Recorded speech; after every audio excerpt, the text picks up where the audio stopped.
how we got the 7 ahruf and the 10 qira'at. But the truth of the matter is that's not how we got it. And that's what Yasser Qadi is trying to explain. He's Yes. saying that, yeah, this is what we tell people, but he's saying that's not true.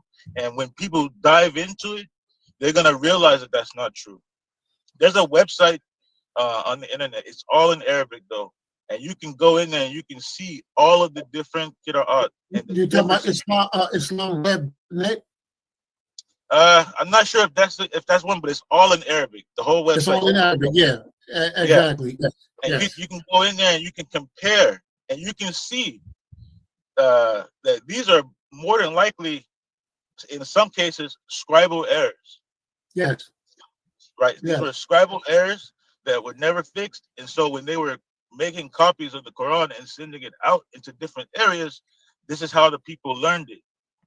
Right. Yes. And it was never changed. So you have, for example, in North Africa, like Morocco, Libya, they'll use the Warsh Qira'at is popular in North Africa, and places like Saudi Arabia and other places like that. They use the Hafs. They use the Hafs.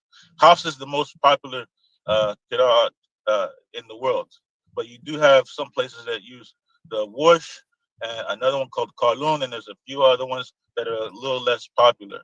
Right, but some of these differences in the qira'at actually do change the meanings of the word. It's not just different pronunciation. Some of it that does actually change the meaning.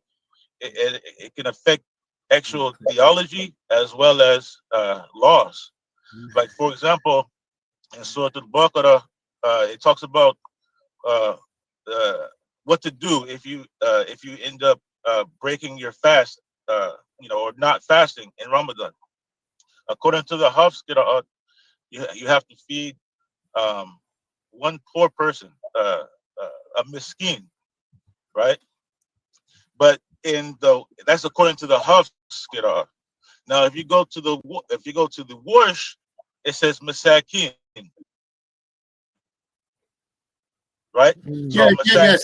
Even in that right there, like even in Al-Fatiha, the Wardish, right? There's the difference between Malik and Malik, right? We refer to a Maliki Deen. There's a difference between those two. One is, is king. One is ruler. One is owner. So depending on, we are 100% with everything that you're saying. Gamliel, really quick. Gamliel, really quick. Moreh, my question for you is, how accurate? I can't challenge what Morpheus is saying, nor am I trying to. I'm just interviewing him on the podcast. But since you're here, I think this allows for a very balanced view because there's another person that can weigh in. How accurate is Morpheus's claim that the second surah was actually named Bani Israel? The Surah 17, yeah, the original name was Bani Israel. Yes. And what's your opinion as to why there's a transition or change? I think it's like what he probably hinted at, that they wanted to, take the focus away from the children of Israel. Yes. Even though a large chunk of that chapter is about the children of Israel, another, part of it is about this night journey. Yeah. But that's just like a small chunk of that surah. It's just talking about that night journey. And it's a very small chunk, but I agree with I agree with everything this brother's saying. It's like we're not talking different languages right now, you know what I'm saying. So I agree 100%. That's all I'm pointing out. These things is like what's in academia that I noticed maybe in 1999. So Morpheus, just so you know, Gamliel is currently having a similar experience as you are in realizing certain things about Islam via its theology. I just want to reacclimate you with that fact. Yeah. My brother. So you said his brother's Muslim for how long? Islam. هل تتكلم اللغة العربية؟ هل تتكلم اللغة العربية؟ شوية. أتكلم اللغة العربية شوية. Okay. That's what I've That's what I've Yes, there's a good brother right here. You got on your team, man, or whatever. Yeah, definitely. But we agree. Morpheus, he's a beast, man. Let me tell you, he's a beast because he came in already knowing Hebrew. He's here to just kind of refine it a bit, but I think he's kick ass in Hebrew. He's really tough. And He sounds like a very intelligent brother. But I'm just sharing my journey, right? And saying like, well, these are things that I discovered. You know what I mean? Like in '99, that had me started, looking deeper and questions. So then when I start seeing all of these like Dr. Yasir Qadhi, who I'm showing, and other sheikhs I can show you, who share the same, ideas or what they discovered. And I'm like, okay, so I'm not bugging out. I ain't, I'm not making this up. You know what I mean? But it's something that's very difficult. It's very difficult to deal with. This is in this. Go ahead, Gamliel, jump in. Yeah, Yasir Qadhi also got into hot water when he talked about the science of Hadith as well. Oh, yeah. Did he get into? He got into some serious hot water. Yeah. So what he did was actually he stepped down in academia because he couldn't balance, you know what I mean, what he's learning in academia, as he says out of his own mouth. If you finish watching the video, he had to step down because he can't balance what he's learning, you know what I mean, his practices as a Muslim in the masjid and so forth in academia, because there's problem academic that the tradition, so he's having problems right there. You know what I mean? Yeah. But it happens, like, and it depends. Like, it's almost like that. That Pandora box. Once you open that Pandora box, you know what I mean. And what he showed is that there's a lot of things that they talk about that behind the scenes among themselves. The scholars talk among themselves about certain things that they don't want to talk about in front of the lay people, right? Such as what you brought up, the Qira'at. So let me ask you that. If let's say the population statistically, last I saw, of the Muslim world, right, was like 2 billion, something like that, right?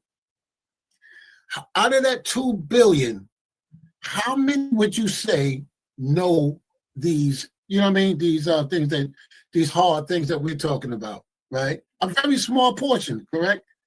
Very small. Mostly it's just going to be, scholars and people who are diehard, because most Muslims, they're just like you mentioned, they're just practitioners, right? Yeah. Either they're raised up in the religion and they're just doing what they learned from their family members, or maybe they converted and they don't know the language. They haven't read like books of fiqh and Aqidah and things like this. They're just kind of like learning the basic things, like how do I pray, how do I fast, and they're just going about their, I would say, especially when it comes to like African Americans or Black people who convert to Islam, most of them are in that category. Very few go on to like learn Arabic and So when you and I are talking, we going deep down the rabbit hole, right? Yeah. I mean, when I was young and I decided I wanted to learn Arabic, the community that I was a part of actually tried to discourage me from doing so, because they felt like, oh, well, you're gonna come back and you're gonna think you're better than us because, and then plus, the person who I wanted to study it with, his name's Hamza Yusuf. Back then he had a school. He has a big university now, but he had a small school where he was teaching Arabic grammar on the weekends. And when I talked to the imam, I said, "Yeah, I want to go take these studies." Like, all right, but don't bring back anything else from him. Like they didn't like him, and they didn't like other things that he taught. But yeah, most people, they kind of get, it's just kind of the same thing we see in the Israelite community today. Yes. People say, oh, you think, you like, they'll try to persuade you, oh, nobody knows real Hebrew. Hebrew is dead. We got to wait till God gathers us. Or they'll try to make you feel like, oh, well, you think you're better because you learned the language or whatever. Right. It's not like that at all. What we try to do, because we sincere, sincere in our journey and quest for knowledge and growth. We sincere. We didn't jump in this, man, playing games with it. You know what I mean? At least I know I didn't, and I don't think you did at all. You know what I mean? So yeah, I agree. It's just issues like these I'm pointing out that I'm showing, because I can show stuff that made me say, like, yo, I got to back up for a minute, because I got some serious things that I got to try to reconcile, and a lot of stuff I just couldn't reconcile. A lot, to be honest with you, on my personal side, you know. Yeah, and I don't know if you noticed this too. Tell me if you noticed this. So you already said like only like 25% of Muslims in the world today actually speak Arabic, right? And I agree with that. But then within that 25% of Muslims who speak Arabic, I would say an even smaller percentage actually knows the classical Arabic. Yeah, good, because when I learned Arabic, I was learning Arabic Fusha, you know, which is classical Fusha, you know. But then over in Sudan, I started seeing other. Okay, because Arabic existed before Islam, right? This is my thought process. Follow me for a second. The language and the people existed before Muhammad, right? Sallallahu Alaihi Wasallam, right? It existed before that. So I started digging back into the history, and I got a lot of books, right? Historical books written by Arab scholars, the history prior to, well, in other words, if you make Ya Muhammad the beginning point, you're already in trouble. If that's your starting point, you know what I mean? It's maybe your starting point to Islam, but it's not the starting point to the Arabic language and the people. Would you agree? Yeah. I mean, we even have like you probably know about like Lisan al-Arab, the dictionary that actually looks at old Arabic poetry to try to figure out what the original meaning of words were. Yeah. So it goes when you do a deep dive, it goes into like you know, I used to get in arguments with people, right, about stuff about the Quran and between the Quran and the Injil and the Torah, and they would say, well, the Torah is tampered with, right? They're tampered with. And I would ask them, yeah, the Quran, Surah al-Baqarah, ذلك الكتاب لا ريب فيه هدى للمتقين الذين يؤمنون بالغيب ويقيمون الصلاة ومما رزقناهم ينفقون. Correct? Correct, yeah. Yeah. So then, what is Allah Subhanahu wa Taala talking about? If it's tampered with, why are you saying that this Quran is a guidance to those who believe in what came before it? Right? Which means that musaddiqan lima bayna yadayhi, which means it's confirming what came before it, which in order for it has to agree with it, right? Yes. But it points you to it. It points you to it by saying that this is a guidance to those who believe in what came before it. So when it said, if you don't believe in what came before it, this can't be a guidance to you. Right, yeah. Right. You know, these are things that people, you know, tug of war with, like, you know. Since you guys are given a highly scholarly input on this particular topic, I'd be remiss to lose out on such a powerful moment by not asking you guys collectively this one question. When the claim is made by various Muslim theologians or scholars that the Bible is tampered with, and that they say that the lying pen of the scribes, and they use the Quran in some way to reinforce that, how genuine is that based on the Quran? Not genuine at all. All you gotta do is go to like 568. It says قُلْ يَا أَهْلَ الْكِتَابِ لَسْتُمْ عَلَى شَيْءٍ حَتَّى تُقِيمُوا التَّوْرَاةَ وَالْإِنْجِيلَ وَمَا أُنْزِلَ إِلَيْكُمْ مِنْ رَبِّكُمْ. Right?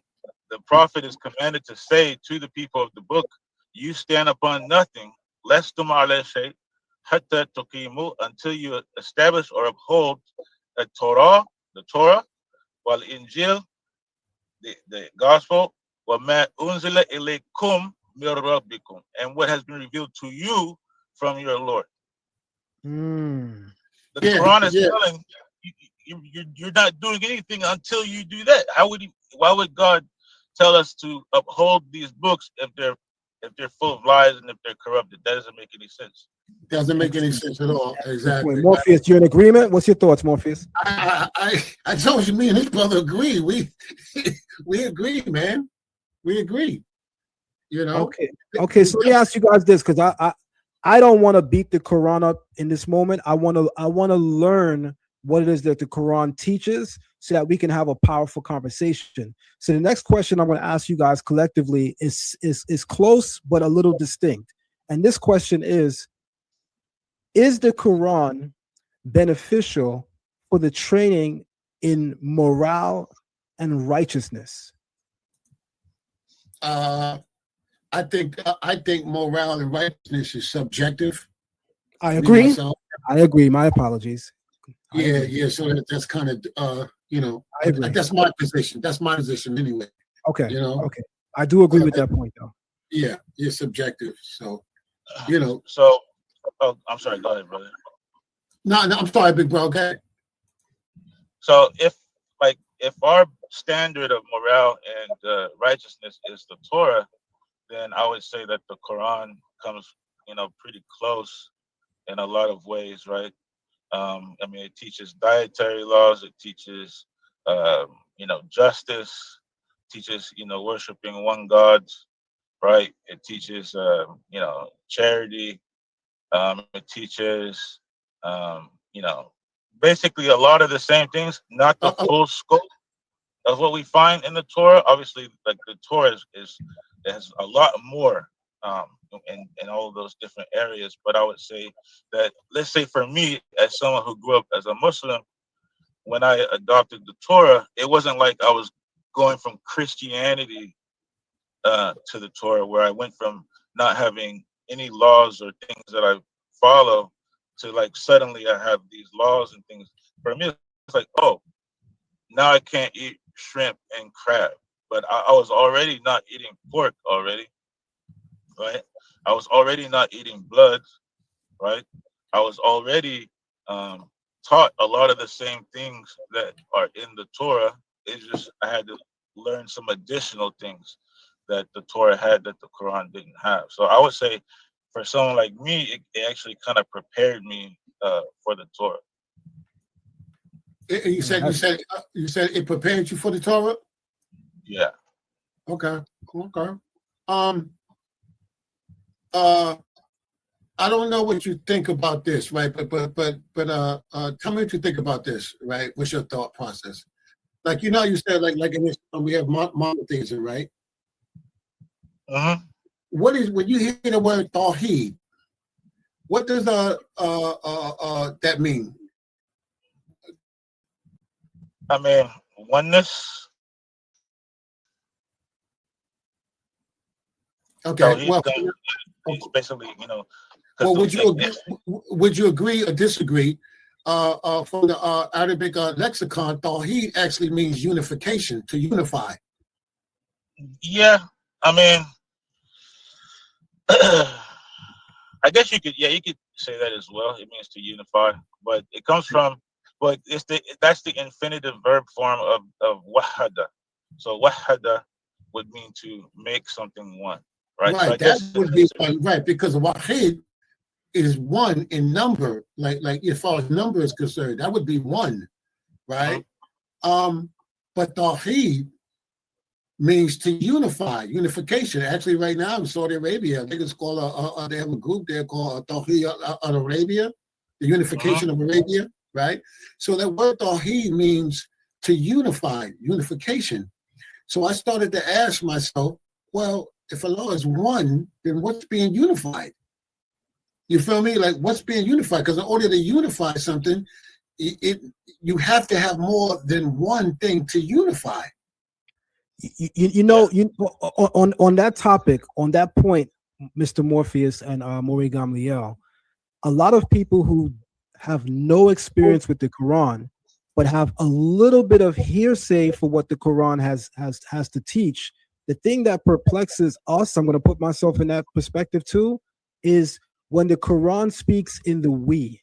Could you guys explain the we of the Quran as a personification of the deity? Yeah. So the way that this is explained is that you do see the term we and us used quite a bit in the Quran, but never in the sense that there's multiple gods.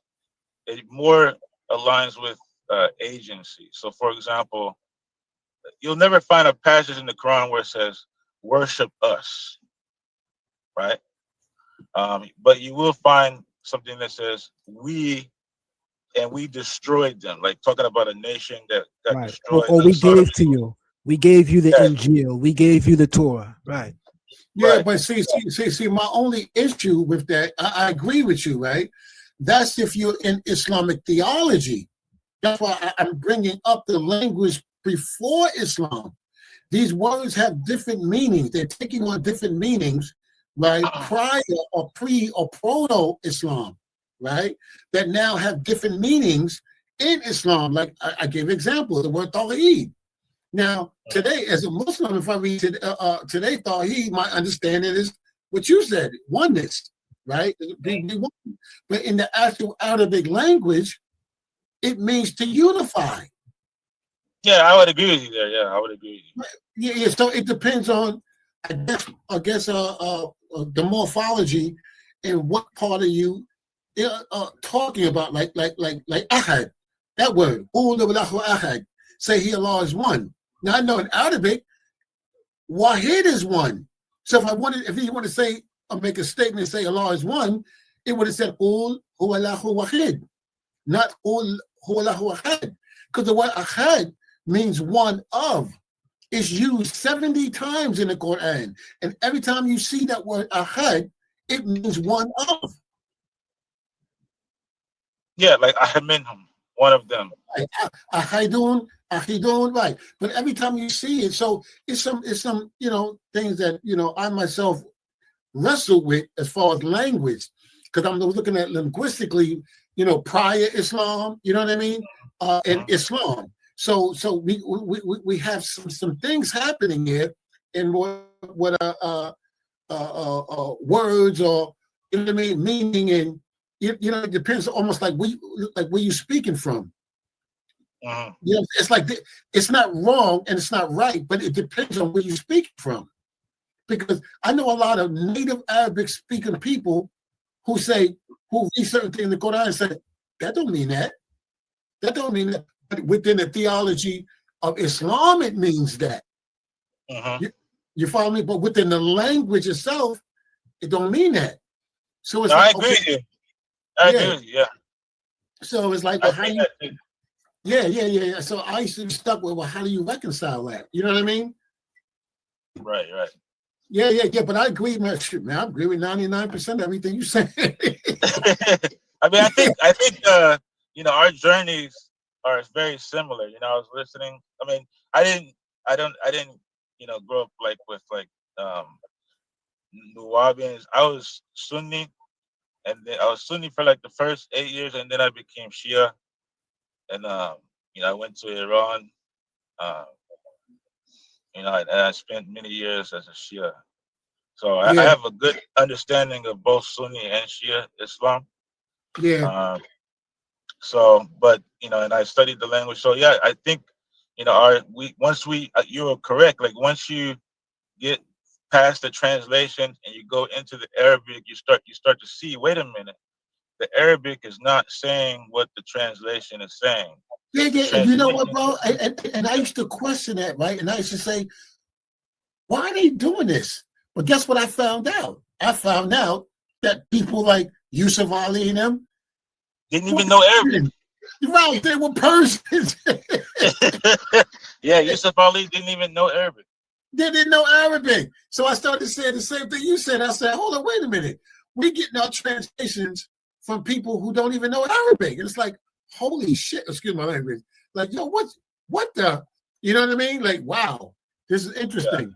Yeah. And I really had to step back, man. I had to step back and say, okay, I got to really be careful, you know what I mean, and go through this thing with a fine tooth. Now, and it made me ask some hard questions.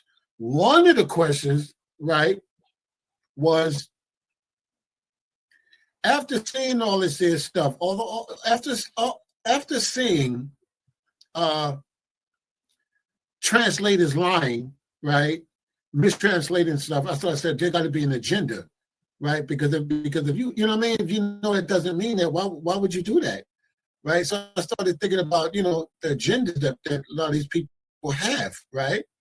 And then I started saying, hold up there. Is Islam really for the black man and woman? This is a question that I asked, right? But let me tell you why I asked that question. I'm sorry. I'm sharing something. I thought I was. Anyway, I'm sorry, brother. Let me take this down. Excuse me. Are you still there? Yeah, I'm still here. I'm talking about. Yeah, Zion's still there too. Zion's still there? Yes, okay. I don't know why my microphone is not coming on, but Mr. Morpheus, what you wanted to share is on the screen. Go ahead. Okay, it's on the screen. I'm sorry. Where I'm at? No, not that. Where I'm at. This right here. So I got like 3 screens up, so it's hard for me to. Take your time. You know what I mean? I think this is an incredible conversation, by the way. I'm a listener and I'm a learner. All right, so this right here, perfect example, is one of the issues that I personally had, right? Let me take down this because I got 2 screens up. Okay, cool. Can you see my screen? Yes. Okay, so I'm in Surah Ibrahim, chapter 14, verse Quran. I'm in 14:4 of the Quran, right? Yeah. Okay, so I'll make sure you're with me because I'm all over the place. Now you see this verse right here, bro. Mm-hmm.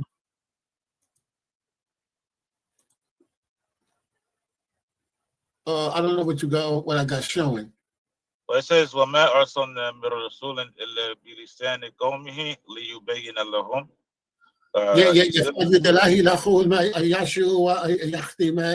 Right. So watch this. So I started thinking, what it says here, right? About we have not sent a messenger except speaking the language of his people, right? To state clearly for them or be clear to them. So this verse here is telling me, okay, I'm identifying stop.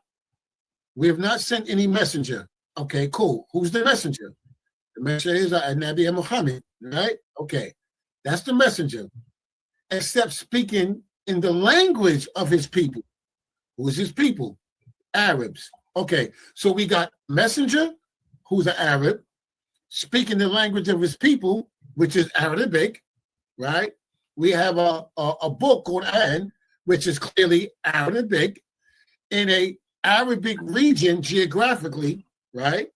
So that identifies to me who this is for. Because I was saying to myself, well, who is this for? It's for the Arab people. It ain't got anything to do with me, with the black man, as far as I'm concerned. As far as I'm concerned, because I'm going, what he's saying, I sent a messenger to his people, speaking the language of his people, right? So then who am I to say now at this point, well, who is this for? Well, let me weigh in and ask this question and then jump in, Moreh Gamliel. My question is, when I think of Islam, especially from the vantage point of the proponents of Islam, people who teach it and practice it, right?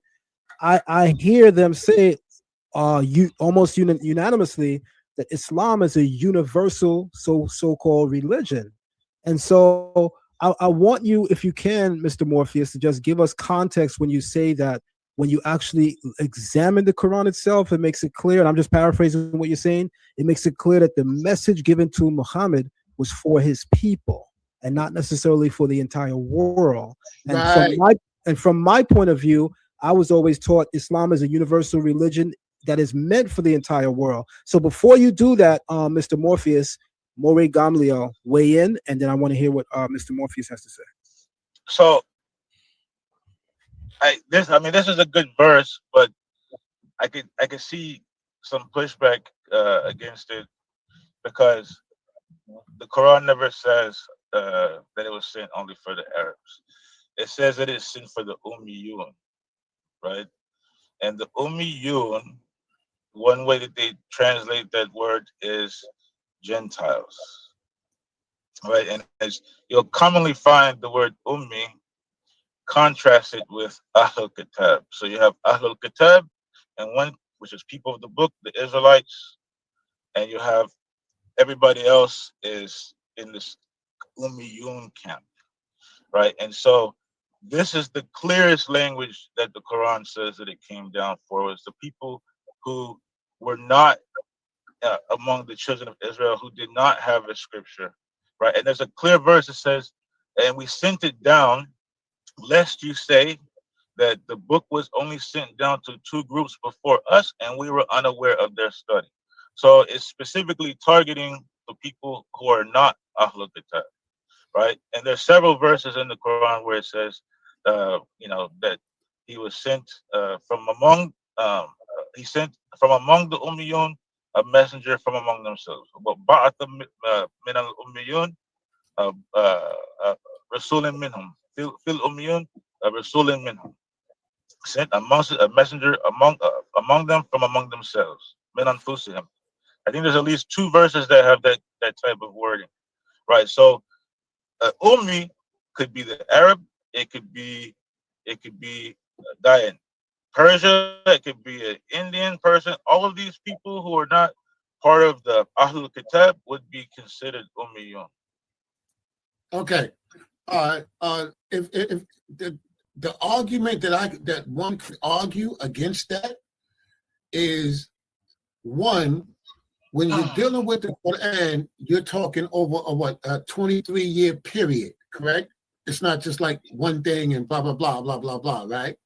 So if I'm to look at Surah Al-Tawbah, right, where we just clearly said that we have not sent to every people but a messenger of them speaking their language, right? What is the language? The language is Arabic, right? We know that, right? We know that's the language. So then what people speak Arabic? Well, here's the thing, right? Yeah, no, you're right, but with the Sudanese, are they considered Arabs? No, they're not actually. Well, I think they consider themselves. But then again, Arabs. You know what? It depends on who you talk to. Let's say that. Yeah, right? if you're in northern Sudan, they consider themselves Arabs. They consider themselves part of the Arab world. If you're in the south, like these are more Nubian type people, they don't consider themselves Arabs. Right. And I was involved with the Nubian side. I was involved. I can only speak for that. My experience being with the Nubian side of Sudan, being in Omdurman and Khartoum and all these. No, they don't consider themselves Arabs at all. Yeah. So that's why I said. That's why I said it depends. I guess it depends who you're talking to. You know what I mean? Right. So Arab. Okay. So there's a common misconception that Arab is like a race or something like that. It's a wanderer. Means like a wanderer. Well, it originally meant somebody from Arabia, and the word Arab means mixed, right? But they were really like nomads, basically. Well, some of them were, right? But the point is, if you lived in Arabia, whether you come from Ethiopian stock, whether you come from like some other Ishmaelite stock, you were considered an Arab, right? All Arabs do not come from Ishmael, right? Ishmaelites are Arabs, but not all Arabs are Ishmaelites, right? Isn't that interesting? Arabia used to actually be dominated by Ethiopians, by Cushites for the longest time. Yeah. Right? So Arabs have never been like a distinct people in terms of like lineage. What what bonded them together was language and culture. So if you spoke Arabic and you know practice Arabic culture, you're considered an Arab. It's like you know what, like you know what, that would be a real deep conversation for us to identify, you know what I mean, what an Arab actually is. I think that would be, you know what I mean, that would be really good to go in depth into that, because like you said, because most people when they think of Arab, they think of people from Saudi Arabia or blah blah. So what are we talking about when we say Arab? Is it an ethnic group? Is it, you know what I mean? But that's a good point. That's a good point. Like you would probably say that the people of Iraq are Arabs, right? But a lot of the people in Iraq are Persians. They come from Persian stuff, right? A lot of the Arabs in Saudi Arabia are Turkish. Yeah, that's correct. Yeah. So it's kind of ambiguous. Would you say? Yeah. Yeah. So they're Arabs because they speak Arabic and they have the culture. But a lot of the Arabs that you see in Arabia today are not the Arabs that were there 1,400 years ago. But those guys are mostly gone. Well, right? Well, my argument, right, when I was saying, when I brought that verse up, right, because we know the region and we know the people in that region, right, when I read about Allah sending a messenger or speaking the language of his people, then I got to identify, well, who's his people, right? And then what is the language? Cool. What is the geographical region? So now we know what the region is, right? We know what the region is. We know who the people in that region is, right? And we know that whole thing, that who Muhammad was. So I was asking a question, and I said, I don't think it's for African Americans based on what the Quran says, not what I say, because it identifies who he was sent to, what is the language of the people he was sent to, and what is that region. And I have to say, that's Arabia. Uh-huh. You understand what I'm saying? But then, okay, there's a verse. It says, "Ya bani Adama." What is it? O children of Adam, when my messengers come to you, reciting my verses to you, whoever heeds, whoever feared, and does righteous, no fear shall be upon him, and so on and so forth. Right. So it speaks about that message being taken out to the sons of Adam, to the children of Adam. Okay, right. So then that would mean from the Quranic standpoint, the Quran sees Arabia as the starting point, and then from there it would spread outward to the rest of the children of Adam. Now, as far as what you said about African Americans, I mean, that's kind of a anachronism because there was no African American back then, right? Back then, somebody who looked just like you or me could have been living. Matter of fact, a lot of the people of Arabia back then looked like me and you.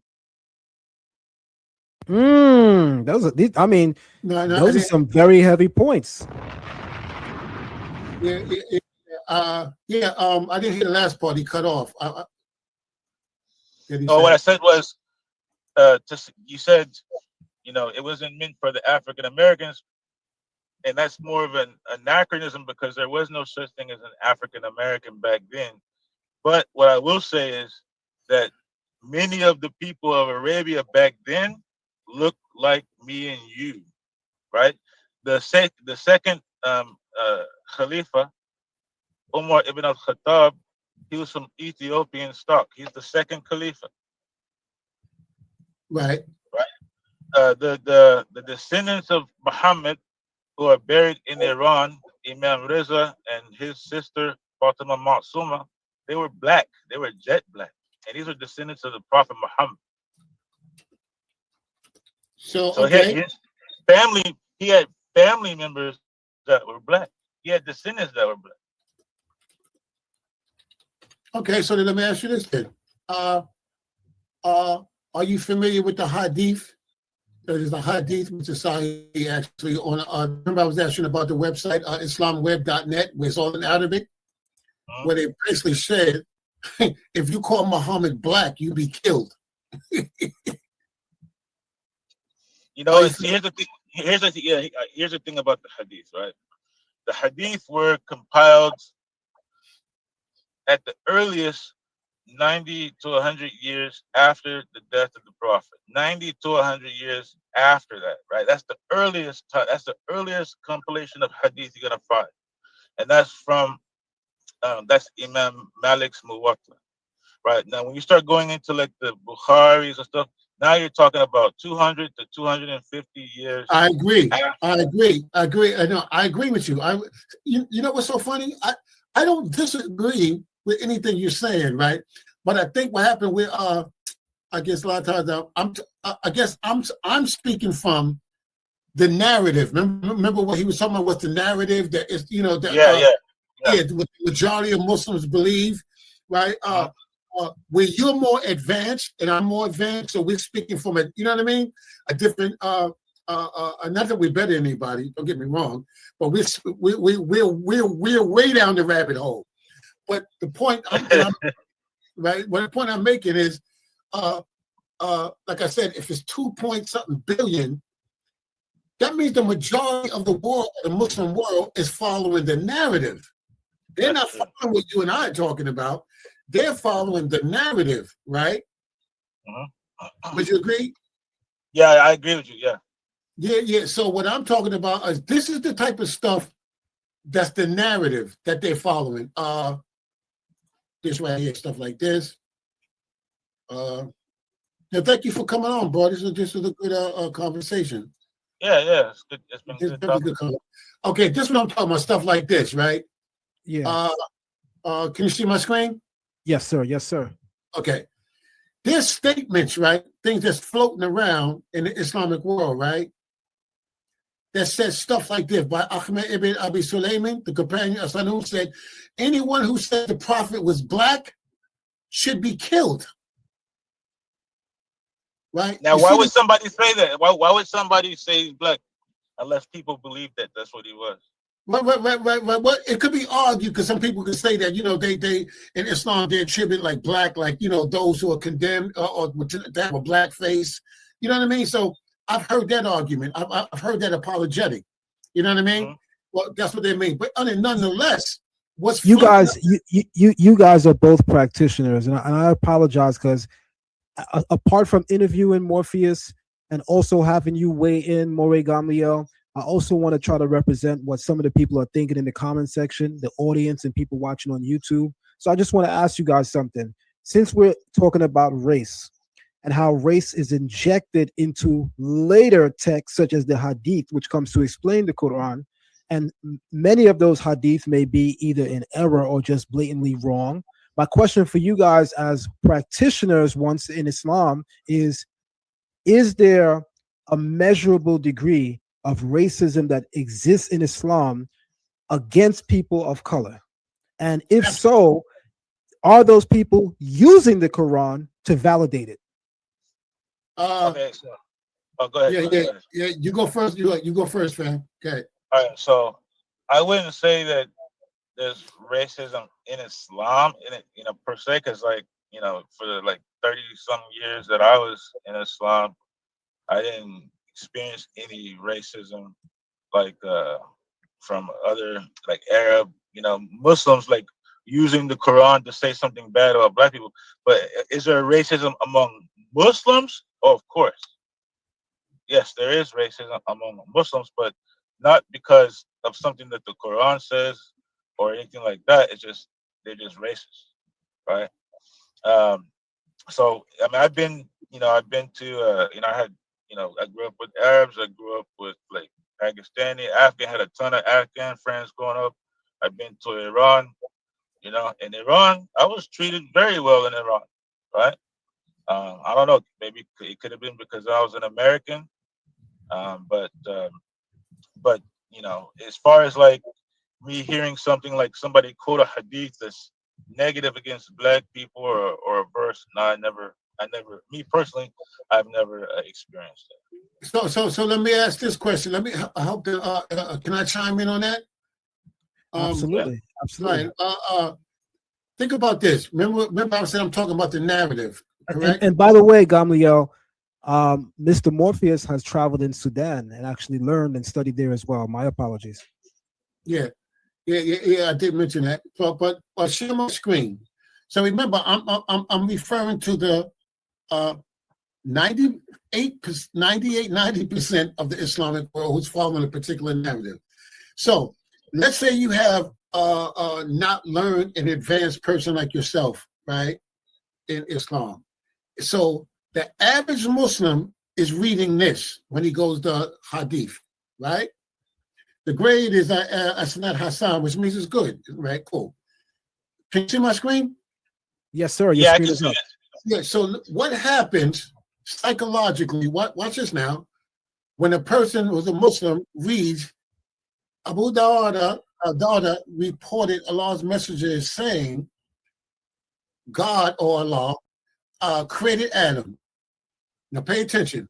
When he created him and struck his right shoulder, I know you know this, bro, but it was right shoulder, he brought forth his offspring, white, like small ants. So when he hit him on the right side, his offspring was white, right? Like small ants, right? Meaning that's how many in number, right? But when he struck his left shoulder and brought forth the offspring, they were black, as though they were charcoal. So we have two offsprings that supposedly came from Adam, one from the right shoulder, one from the left shoulder. The ones that came from the right shoulder are white. The ones that came from the left shoulder are black. But these are the offsprings, correct? Uh-huh. Then he said to the party on the right side, which is the white side, to paradise. So the right side, the white ones, are going to paradise. And I do not care. And he said to the party on the left shoulder, you go to hell. And I don't care. So in reading this, and we say, okay, we got Adam, we got offspring on the right side, left side. Right side is white people, or the white, excuse me, also black offsprings, they designated for hell, right? Yeah. So, Zion. Yes. What would you get from this if you read this? Imagine you're not advanced. You're just reading hadiths and you're reading so and so. What would you get from that? Then he said to the one on the right side, let me just blow it up, guys, on my screen. And then he said to the one party on the right side, to paradise, and I do not care. And he said to the party on his left shoulder, to hell, and I do not care. God created Adam when he created him, and it struck his right shoulder and brought forth his offspring while small like ants. And he struck his left shoulder and brought forth his offspring. You missed black. You missed the white part. Like the brought forth his offspring. Okay, my fault. God created Adam when he created him and struck his right shoulder and brought forth his offspring white like small ants. And he struck his left shoulder and brought forth his offspring black as though they were charcoal. So the right side, which is the white offspring, they go to paradise, correct? That's what it says. The left side, which is black, they go to hell. Oh, man. Am I right or wrong? That's what it says. Yeah, that's what it's, at least based on what we're looking at. Yeah. Yeah. So then I'm saying, if the average Muslim, right, are reading these types of information, because there's a lot of it like this that has these innuendos or so and so that speaks down against, you know what I mean, the black side and the white side, and you know, hadiths that say Muhammad's thighs was white, his underarm pitch was white, right? You know what I mean? It's just stuff like this, and he wasn't black. And then we read these other hadiths where I just showed you that says if you say Muhammad is black, you have to be killed because you can't say he was black. So, and I can show you others, but it's stuff like that, you know, to answer the question. Like when I travel, I did come across racism in the Muslim world. I absolutely did. And I know a lot of Muslims did. You may not have experienced that, man, right? And you know what I mean? No. So what I said was that, because he asked a specific question, do I feel like I experienced racism in Islam? Meaning like somebody came with a verse or a hadith or something saying something negative and saying you're inferior because the Quran says so, or because oh yeah, no, not out direct like that. Absolutely not. No. Yeah, but No. in terms of just Muslims, yeah, you will. You go anywhere, you're gonna experience racism. But here, I wanted to show you something, because here's the thing about the Hadith. A lot of the Hadith is propaganda. You know that, I know that, right? Yes, right. Especially when you look at the history of the Umayyad Empire, the Abbasid Empire, they cut these two caliphates, used Hadith to push their agendas, right? So they had people who could fabricate Hadith to push their, and even the Shia also have that same thing as well, right? Where they fabricate Hadith to push their agendas, right? So the thing is, ask yourself this: if the Prophet himself had family members who were black, would he say that black people go to hell? Obviously not. Like I'll read this one Hadith to you, right? And it says, Ali ibn Abi Talib. This is on Sabal Ashraf chapter 2, page 868 by Al-Baladari. It says, Ali ibn Abi Talib as Adam Shadid al-Udma. This is how he's described. Adam, his complexion is Adam. Shadid al-Udma, right? It says another narration in the same book states that Ali ibn Abi Talib was a lighter hue of black. This is the Prophet's cousin. This is the one who married Muhammad's daughter. Right? And he's the fourth Khalifa. He's described as being like a lighter, like a brown complexion person like me. Right? Right. Umar ibn al-Khattab is also from Ethiopian descent. Right? Somebody posted here, and Muhammad is described as asmar, deep brown, with black. So most of the Arabs back then looked like us. The three people who are sitting here on this panel, we look like how the Arabs look. So, what would make them come up with hadith that would say that? Is other than a later group came in, had power, and wanted to make themselves feel superior. The same thing happens the same thing happens. I'm sorry, my apologies, Moreh Gamliel. The same thing happens in the Talmud. During the period of the writings of the Talmud, the people writing the Talmud are the people of the book. They are a people of color. It doesn't come until much after these men are long gone that Europeans now pick up the Bible, pick up the Torah, and then pick up the oral tradition, and they're now in control of editing these works. They have edited it in a way that skews the original hue and color of the writers, and they have injected racism in there. I literally just went over this with a group of Israelites last night called Genesis, showing them that in the actual Talmud, you can literally see where later European Jews injected racist lies into there. But the easy way to spot it is to read what the Hebrew says, because what the European Jews have injected is in the English translation. So the easiest way to know what was originally said is to see what the Hebrew says. And the Hebrew never agrees with the racist things the Europeans add in English. So we're saying the same thing, but from the vantage point of the Hadith versus the Talmud, which, by the way, they act in the same way. You know what's funny? You know what's funny about that? The same people who did that are the same people who did that in with the Bible and with the Talmud and things like that are the same people who did it in Islam. It's Japheth. It's right. The same thing. It's exactly the same thing. That's right. You know? So we see it's the same people. It's literally the same people. Yeah, we see the same thing happening again. We see the same thing happening again. Yeah. I saw Hadith book, right, that I got on IslamicWeb.net that says the Hadith is the authority of the Quran. You heard me? Say that again. I said I could show you that they got Hadith writings, right? Or like you can find it on IslamWeb.net, right? That says the Hadith is more important than the Quran. It's over the Quran. So the point that I'm addressing is the stuff that's floating around that the average Muslim are looking at and reading. Not what you just brought up was good, but they're not that deep far. They're not that deep down the rabbit hole to be able to uncover it, to uncover these things that you found. You know what I mean? They're not.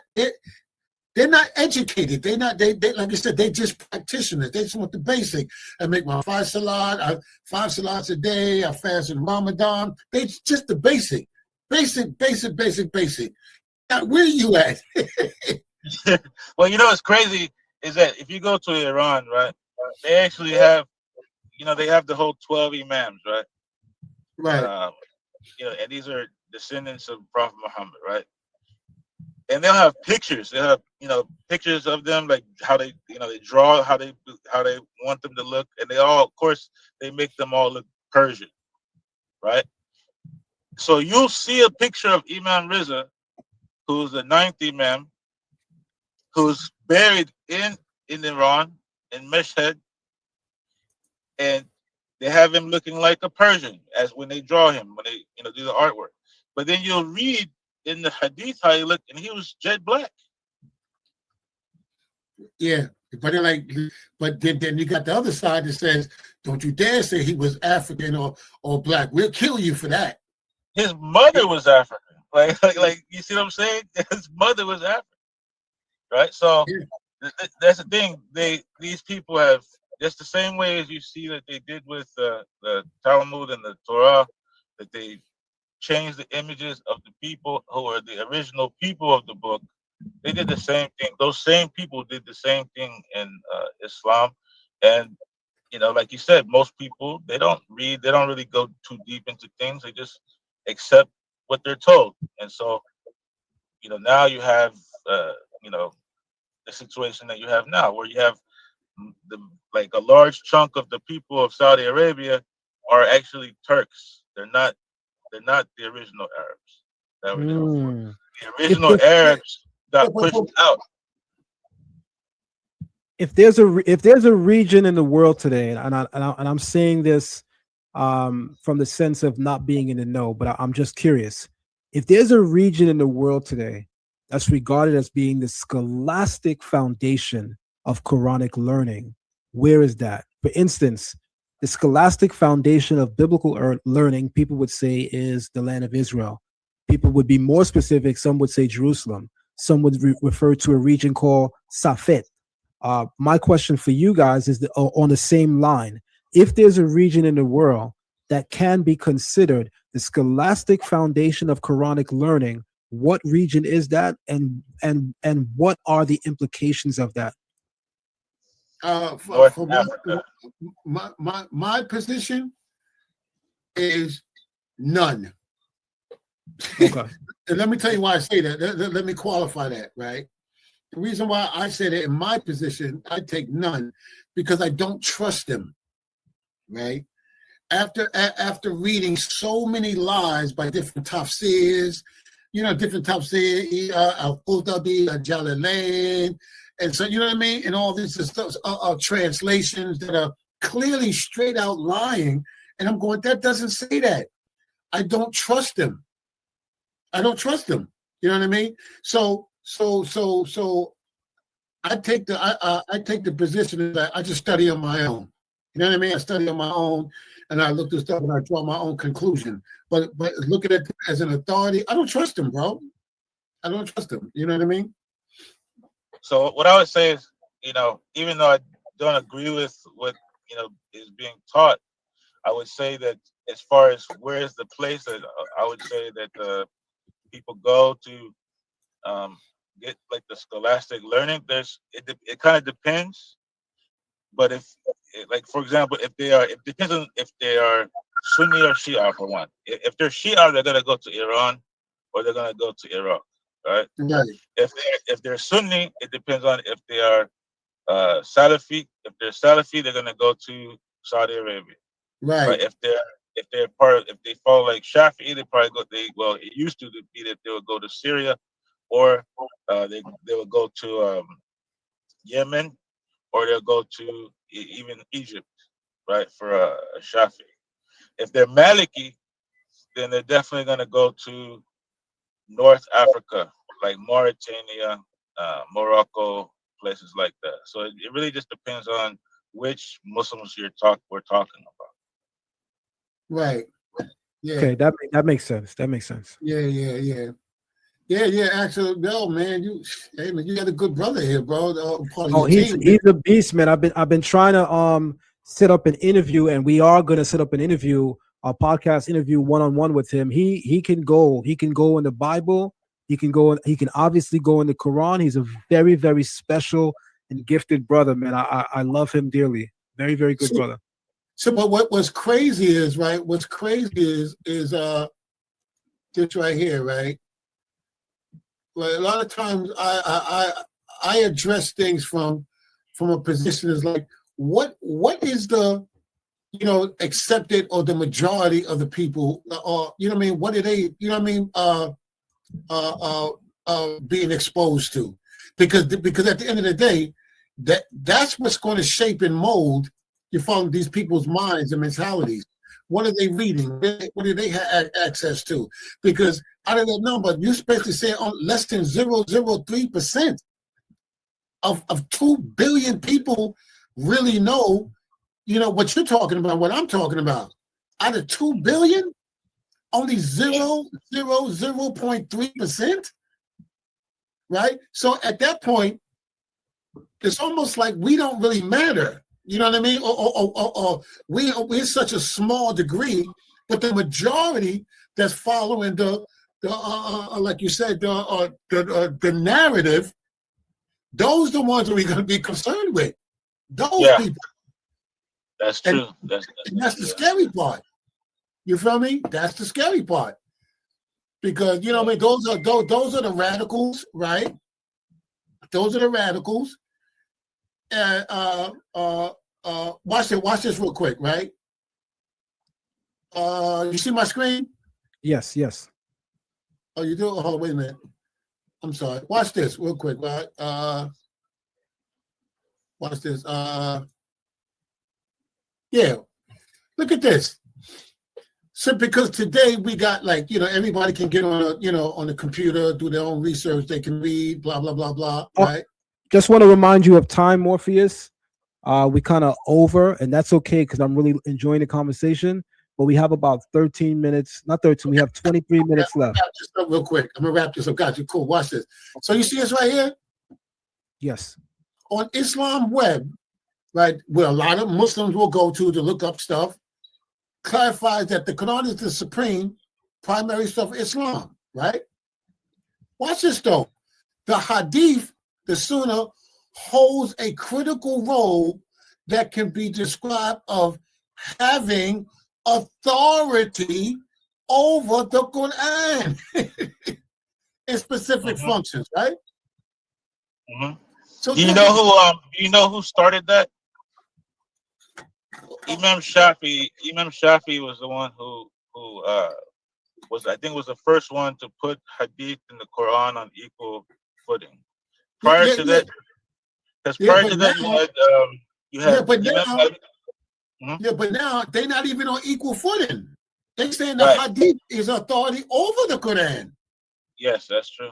Because there were times where I would tell somebody something like from the Quran, and they'd be like, "Yeah, but this Hadith says this." You see what I'm saying? Exactly. Yeah, so you see, it's like what I'm talking about. I'm like, yo, do y'all really realize what's going on here right now? You know what I mean? So the world, or the majority of the Muslim world, rather, are under this. They're under this. But watch this now. And this right here, I'm close off with this one, brother Zion Lexx. This is the mentality. This right here is the mentality. You see my screen? Yes. This is the mentality. This is the mentality of these people. I want you to hear this. When Muslims go and conquer the adjacent country, what do? We kill them all? No. The Prophet says, the first thing you do is call them to Islam. If they refuse, then tell them Allah obliged upon you to pay taxation. In return, when enemy comes and attack your country, you don't fight. We Muslims protect you. Subhanallah, for this little money, Yes. And you enjoy sitting in your homes and in your country and live your life normally. But the ruling is for Sharia. So you do not open nightclubs, you do not fornicate. If they refuse, then we have to fight. And if we fight you, then we capture you, you become our slaves, and we take your land, and you take because you refuse. I give you two good options in the coming 40, 50 years when the Muslims become strong as they're supposed to be. When Muslims go. So you see this mentality? Mm-hmm.